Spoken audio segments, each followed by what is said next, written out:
Hello everybody, my name is Jason. I'm with the Student Nutrition Council and I'm here to show you a little cooking demo video, which today we are preparing quinoa salad, which happens to be a vegan dish.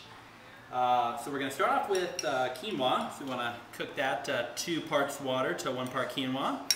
And after we get that cooked, we're going to mix up some fresh frozen green beans, chop up a red onion, chop up some parsley, chop up some mint, and add a little olive oil and balsamic vinegar.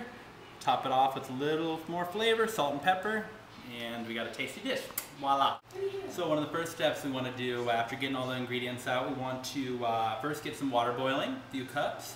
And after it's coming to a boil, you want to drop all your quinoa in there after it's already rinsed.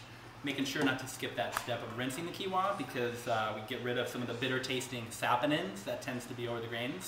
So we want to rinse that away and then get it boiling in there, turn it down for a little bit, keep it on for about 10-15 minutes, and then pull it out, cool it down and mix it up. So after we got the quinoa on the stove, getting nice and hot, we want to chop up all the ingredients, which all we have to chop is some parsley, some fresh mint, and the onions. Get the eyes crying a little bit. Afterwards, after we mix it all in, and you kind of just want to play around with the quantities. There really is no exact number. So if you like a lot of onions, throw a little bit extra in there. After I throw in the chopped up ingredients, then I'm going to throw about a 1/3 cup of olive oil and then right about a 1/2 cup of balsamic vinegar in there. And then mix it all up with frozen green beans, a little salt and pepper to top it off, and it's good. Alright, so after you have all the ingredients chopped and the quinoa already cooked, then we want to throw in your about 1/3 cup of olive oil and get that heated up. Throw in your chopped onions on top of that. After that starts to brown a little bit, then you want to mix in your about 1/2 cup of balsamic vinegar and just kind of stir it around for a little bit, about 5 minutes until it starts to thicken.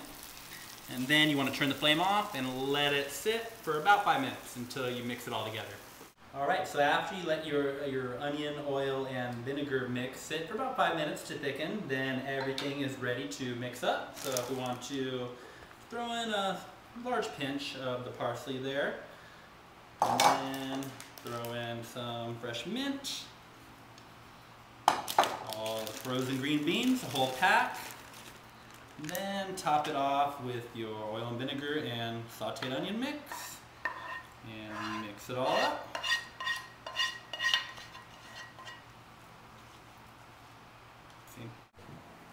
Alright, so after we give it one good mix, and the last touch is going to be throwing in some pepper to flavor and a little touch of salt. I think it has plenty of flavor as is, but some people like to add a little bit of salt.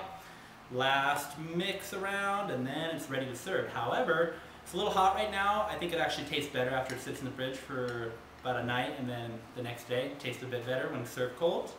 And enjoy!